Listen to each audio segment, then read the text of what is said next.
It was a birthday like any other, except her children never called.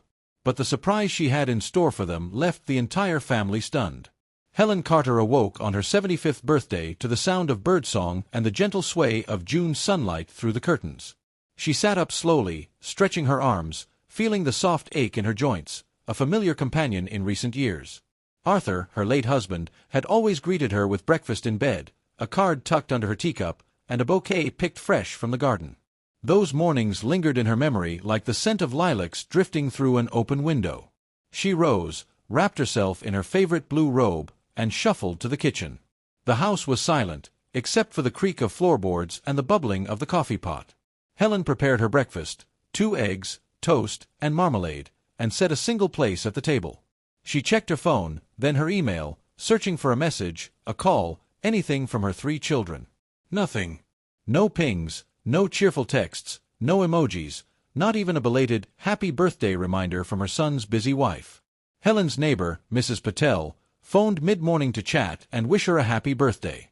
She invited Helen over for tea later, promising fresh scones and laughter. Grateful for the thought, Helen accepted, her voice as bright as she could muster. She spent the next few hours tending the rose bushes, trimming back new growth, and sweeping petals from the walkway. In the garden, Helen found solace. She remembered planting these bushes with her children years ago, Tom digging holes with too much enthusiasm, Claire tying bows around the saplings, and Amy complaining about the worms. How young they had all been. How close. She returned inside for lunch, reheating soup and savoring a sliver of leftover apple pie. Still no messages. The hours trickled by as Helen occupied herself with small chores, dusting Arthur's old trophies, organizing her recipe cards, sorting through a box of birthday cards from years past. She found one from Amy, handwritten in purple ink, "Best Mom Ever. Can't wait to celebrate again next year." Helen pressed it to her heart, tears pricking her eyes. Afternoon brought a delivery, flowers from Mrs. Watson at church. The attached card read, "You're cherished, always." Helen arranged them in a vase and set them by the window, the bright colors softening the ache of loneliness. At 3 o'clock, Helen made her way to Mrs. Patel's cozy house, where the 2 women enjoyed tea and scones, sharing stories about grandchildren, health complaints, and old recipes. Mrs. Patel insisted Helen take home an extra plate of treats, hugging her tightly at the door. When Helen returned home, dusk had settled in. The phone remained silent, save for a single robocall reminding her about a dentist appointment. She poured herself a glass of wine, lit a candle, and played one of Arthur's favorite records, letting the music fill the empty rooms.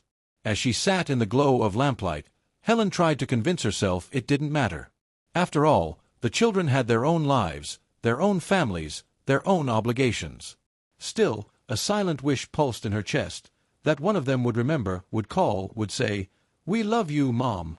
She went to bed with a heaviness she rarely allowed herself to feel.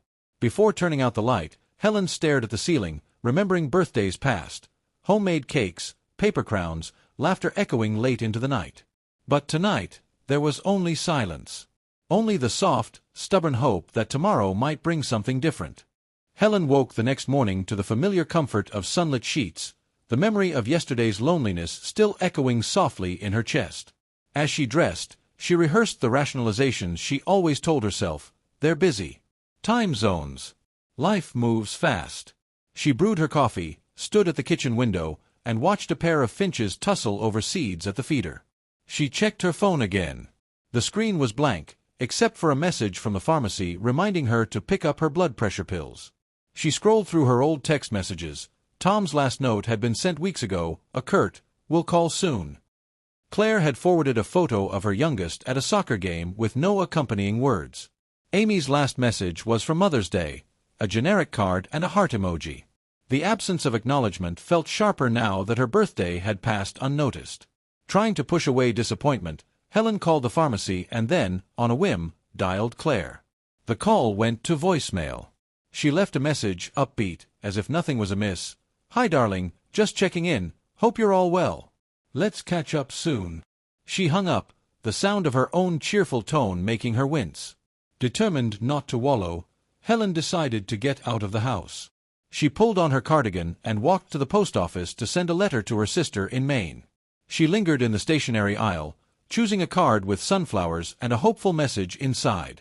After posting it, she stopped at the market for fresh vegetables, exchanging pleasantries with Mr. Lee at the checkout.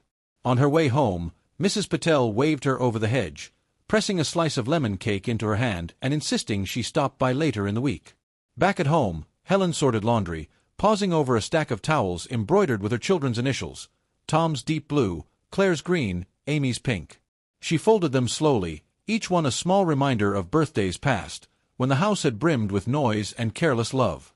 Around midday, Helen received a call from the church secretary, inviting her to help organize the upcoming charity sale. Grateful for something to fill her time, she agreed and spent the afternoon in the fellowship hall, sorting donated clothes and sharing stories with Mrs. Watson and the other volunteers. Their company was warm and unhurried. Mrs. Watson listened as Helen quietly confessed her disappointment about her forgotten birthday, nodding with empathy. "Children can be thoughtless, Helen. Doesn't mean you're forgotten by everyone," she said, squeezing Helen's hand. Helen lingered at the sale late into the afternoon, her spirits lifted by the camaraderie. The other women teased her about her ability to spot a quality winter coat from across the room, and she left with a bag of good finds and a lighter heart. That evening, Helen prepared a hearty soup and called Mrs. Patel to thank her again for the cake. She listened to the radio as she ate dinner, then settled in with a mystery novel and a blanket. When the phone finally rang, nearly 9 o'clock, her heart leapt, but it was only a neighbor calling to ask about a recipe. As she prepared for bed, Helen gazed at a photo of her children on the mantel, 3 bright faces on a long-ago camping trip, cheeks smeared with chocolate and eyes alight with mischief. She wondered if they remembered those days as clearly as she did, or if, like her birthday, they had simply faded into the blur of busy adult life. Before sleep, Helen wrote in her journal, "A quiet day, but not an empty one. Sometimes, we have to be our own celebration." She turned out the light, not quite lonely, but changed. The next few days brought Helen into the gentle rhythm of her small town. She found comfort in routine, but also in the unexpected kindness of neighbors and the small joys she allowed herself. On Thursday morning, she bundled up in her cardigan and walked to the library for her weekly volunteer shift. The children's story hour was always a highlight. Helen's gentle voice brought fairy tales to life, and the children gathered close, enchanted by her reading. Afterward, Mrs. Hall, the librarian, thanked her with a cup of tea and a shy smile. "We're lucky to have you, Helen. You brighten up this whole place." The words warmed Helen more than the tea, and she lingered, chatting about upcoming book drives and reminiscing about the library's old card catalog days. That afternoon, Helen visited the bakery for fresh bread. Mrs. Tran, the baker, insisted she take home a loaf of rye on the house, for being such a loyal customer. Helen returned the kindness with a tin of homemade shortbread, and the 2 women exchanged recipes over the counter, laughing like old friends. Still, there was a thread of sadness running beneath Helen's cheerful routine. She checked her phone at lunch, hoping for a missed call or a late birthday greeting. Nothing. In the quiet of her living room, she rehearsed how she might bring up her birthday in conversation with her children, but always lost her nerve. Later that evening, Mrs. Patel invited Helen for dinner. The meal was simple: lentil stew, rice, and sweet mango slices, but the company was warm and the conversation full of gentle teasing. Mrs. Patel's granddaughter, visiting for the summer, asked Helen to tell stories about what life was like before cell phones. Helen spun a tale about old-fashioned birthday parties, neighborhood games, and the joy of blowing out candles with all your friends around you. The talk turned, inevitably, to family. Mrs. Patel's daughter had sent flowers for her birthday, and the granddaughter beamed, "We always make a big deal out of birthdays, no matter how busy we get." Helen smiled, but something flickered in her eyes. On her walk home, Helen paused under the street lamp, breathing in the cool night air. She realized she hadn't felt this invisible since she first lost Arthur. There was a difference, though. This time, she wasn't entirely alone. The circle of friends and neighbors that had grown around her now was real, and they celebrated her simply for being herself.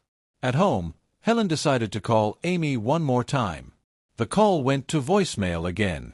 She left a gentle message: "Hi love, just thinking of you. Hope all is well. Miss our talks. Call me when you can." She hesitated, then hung up. Helen poured herself a glass of wine and set her journal on the kitchen table. She flipped to a blank page and began to write a letter, not to her children, but to herself. She listed the things she loved, the people who made her feel seen, the small victories and kindnesses she gave and received.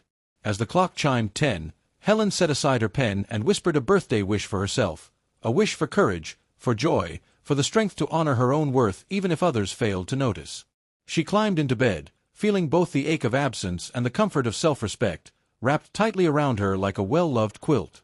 The weekend brought a change in the weather, with rain tapping steadily against the windows. Helen rose early, pulling on her oldest sweater and fuzzy socks, and settled in with a cup of tea. She watched water bead and race down the glass, remembering rainy days with her children, how they'd build pillow forts in the living room, draw rainbows on the fogged-up panes, and beg for her famous hot chocolate. After breakfast, Helen took inventory of her pantry and decided to bake, filling the house with the comforting aroma of banana bread. She sliced a warm loaf and set aside a plate for Mrs. Watson, then wrapped the rest for church. Her phone buzzed, a message from the church secretary, asking if she could help set up for Sunday's potluck. Helen quickly agreed, grateful for something to do. As she gathered her umbrella and raincoat, Mrs. Patel called, inviting her to join their family for supper. Helen accepted with genuine delight, her day suddenly brightened by the prospect of friendly faces. At the church hall, Helen was met by a bustle of activity. She joined Mrs. Watson and a few others in arranging tables and decorating with fresh flowers. They laughed as the wind kept blowing napkins off the tables, and Helen's steady hands earned her the job of tying ribbons on every chair. She felt needed, valued, a stark contrast to the silence from her children. As the afternoon wore on, Helen found herself seated beside a new parishioner, Mr. O'Leary, a widower who had recently moved to town. He was quiet at first, but soon they fell into easy conversation about gardens, books, and favorite old movies. Helen told a funny story about Arthur getting stuck on the roof putting up Christmas lights. Mr. O'Leary laughed so hard he had to wipe his eyes. The moment reminded Helen of how connection could bloom in the most unexpected places. Back home, Helen changed into dry clothes and prepared the banana bread plate for Mrs. Watson. On her way over, she passed Mrs. Tran, who flagged her down for help with a stubborn umbrella. "It's been one of those weeks, Helen," she said, laughing. They chatted about weather, grandchildren, and good books, making plans to visit the library together. At Mrs. Patel's, Helen was greeted by the warm chaos of family, a bubbling pot on the stove, children's shoes by the door, and the sound of laughter drifting from the kitchen. Mrs. Patel's daughter insisted Helen take home leftovers, and Mrs. Patel herself pressed her hands warmly, saying, "You're always welcome here, birthday girl, no matter what the calendar says." As Helen walked home in the dark, streetlights shining on wet pavement, she felt a little lighter. Her heart still ached for her children's voices, but she recognized the ways she was valued by the community around her. They saw her, remembered her, and made space for her at every table. That night, Helen journaled about her day. "I am wanted. Not everywhere, but enough. That is a gift in itself." She tucked herself into bed, rain tapping out a gentle lullaby on the roof, grateful for the kindness that had found its way to her, unexpected but deeply needed. Sunday dawned crisp and clear, a sharp contrast to the previous day's rain. Helen rose early to finish her preparations for the church potluck. She wrapped the banana bread in a checkered cloth, gathered a basket of apples from her backyard tree, and dressed with care, a deep green blouse, her mother's old brooch, a touch of perfume she reserved for special days. At the church hall, Helen was greeted with smiles and grateful exclamations. Her banana bread disappeared quickly, and Mrs. Hall declared it the best comfort food in 3 counties. Helen moved through the crowded room, collecting hugs and kind words, basking in the gentle chaos of voices, laughter, and music from the youth choir. When the meal was over, Mr. O'Leary sought her out, inviting her to join his table for a round of cards. Mrs. Patel and Mrs. Watson joined as well, and soon the group was raucous with laughter and playful competition. Helen felt alive, part of something larger, her loneliness momentarily eased by simple camaraderie. After the potluck, Helen helped clean up, stacking chairs and sweeping floors. She caught herself smiling at the sound of children running down the halls, their shouts echoing off the walls. Mrs. Hall pressed her hand. "You're the heart of this church, Helen. We all know it."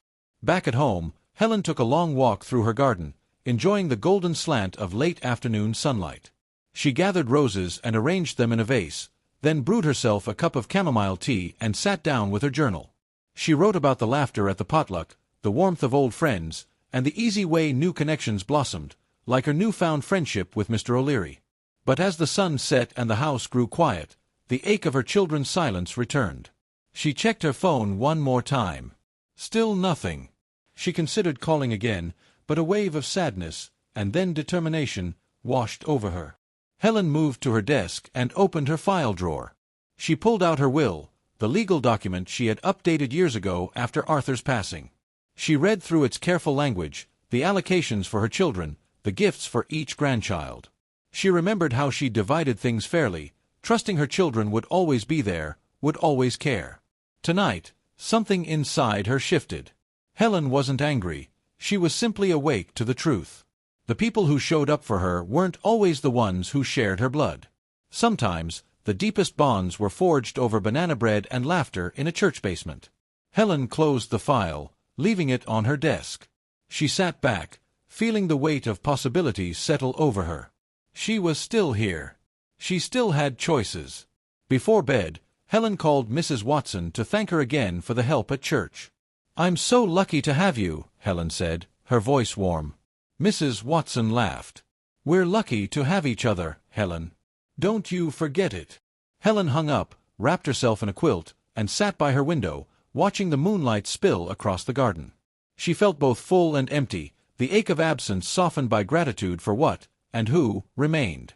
"If love is measured by presence, then today I am deeply loved," she wrote before drifting into sleep. Monday morning brought a quiet calm. Helen's mind lingered on the file resting atop her desk as she made her breakfast, each motion steady and purposeful. The will's presence was like a stone in her pocket, real, weighty, demanding consideration. She spent the morning tending to her garden. Dew clung to the petals of her roses, and birds darted through the leaves. A neighbor, young Mrs. Green from 2 doors down, waved as she passed with her toddler, who squealed with delight at Helen's wave. "Your flowers make the whole block feel happy," Mrs. Green called. Helen smiled, feeling the warmth of being noticed. After a shower, Helen sat at her kitchen table with a notepad, writing a list of all the people who had shown her true kindness. Mrs. Patel, Mrs. Watson, Mrs. Tran, Mr. O'Leary, even Mrs. Hall from the church. She considered their simple, genuine gestures and how they had filled the gap her own children left. Helen decided to run errands in town. At the post office, she mailed a thank-you card to Mrs. Hall for her kind words at the potluck. At the market, she bumped into Mr. O'Leary. They strolled the aisles together, chatting about their favorite books and making tentative plans to swap novels over tea next week. On her way home, Helen picked up pastries from Mrs. Tran, who insisted she take a bag of still-warm rolls for company. Helen laughed and agreed, feeling a small sense of abundance she hadn't known she was missing. The afternoon was spent in gentle activity, watering houseplants, writing in her journal, and preparing a simple soup for supper. She invited Mrs. Watson over. As they ate, they reminisced about their first meeting at church years ago and spoke openly about the ache and beauty of aging. Helen shared her thoughts on gratitude and legacy, how she wanted her life to be remembered not just in things, but in gestures and memories. Mrs. Watson squeezed her hand. "Helen, your love is everywhere. You can see it in the people who miss you when you're not around. Your children are missing out, but the rest of us, we see you." After her friend left, Helen poured a glass of sherry and sat at her desk. She took out her will and, with steady hands, started jotting notes for updates. Gifts for the church, the library, the children's reading program, even a small scholarship in Arthur's name. She made a list of personal items for her closest friends, the quilt for Mrs. Watson, her recipe box for Mrs. Patel, her favorite books for Mr. O'Leary. As the evening drew in, Helen called Amy one last time, hoping for an answer. The phone rang and rang. No reply. She left a soft message, "I love you, sweetheart. Just wanted to hear your voice." Later, she curled up by the window and watched dusk settle over her quiet neighborhood, her heart heavy yet peaceful. She felt her world changing, not by what was lost, but by what she was choosing to give. That night, Helen wrote, "What I leave behind will be more than things. It will be the love I offered, and who remembered to hold it close." Helen awoke to the quiet hum of another Tuesday, sunlight spilling across her quilt and the faint sound of robins outside her window. She felt a subtle shift inside, a sense of purpose rather than longing. Her heartache was there, but softened by gratitude and new determination. After breakfast, Helen gathered her updated notes and walked to her attorney's office downtown. The receptionist greeted her with a kind smile, and soon Helen sat across from Ms. Riley, the same lawyer who'd guided her through Arthur's estate. "I want to make some changes to my will," Helen explained, her voice steady. "I'd like it to reflect the people who are truly present in my life." Ms. Riley listened closely as Helen described her wishes, bequests to the church, the library, and the friends who had stepped in where family had faded away. "Are you sure?" Ms. Riley asked gently. "Sometimes family relationships mend with time." Helen nodded. "Perhaps. But I have to honor the love that is real now, not just memories of what once was." After signing the necessary forms, Helen left with a lightness she hadn't felt in weeks. She walked through the farmer's market, buying a bouquet of dahlias for Mrs. Patel and a jar of honey for Mrs. Watson. She lingered in the square, watching a local band set up for the lunch crowd, enjoying the small-town bustle. Back home, Helen arranged the flowers and tidied her living room, expecting Mrs. Watson and Mrs. Patel for tea. When they arrived, the three women laughed over pastries and reminisced about the ups and downs of motherhood and friendship. Mrs. Patel's granddaughter joined them, eager to hear stories about Helen's childhood adventures. The afternoon stretched into early evening.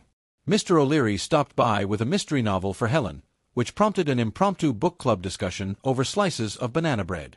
The little living room glowed with warmth and company. As the evening settled, Helen received a call from Claire, her first in weeks. Claire sounded distracted, apologizing quickly for missing a couple of days, then launching into complaints about work and her children's schedules. Helen listened patiently, offering gentle support, but she heard the distance in Claire's tone. The call was brief and left Helen with mixed emotions, relieved to hear from her daughter, yet aware of how far apart they truly were. After everyone left, Helen took her evening walk. She greeted neighbors, stopped to admire the last of the summer roses, and savored the simple beauty of her world. She realized her circle had grown, not in blood, but in kindness, laughter, and everyday connection. At home, Helen jotted a final thought in her journal. "We don't always choose our family, but we do choose who we let into our hearts. My life is fuller than I ever expected." She turned out the light with a soft smile, feeling, perhaps for the first time in a long while, truly celebrated.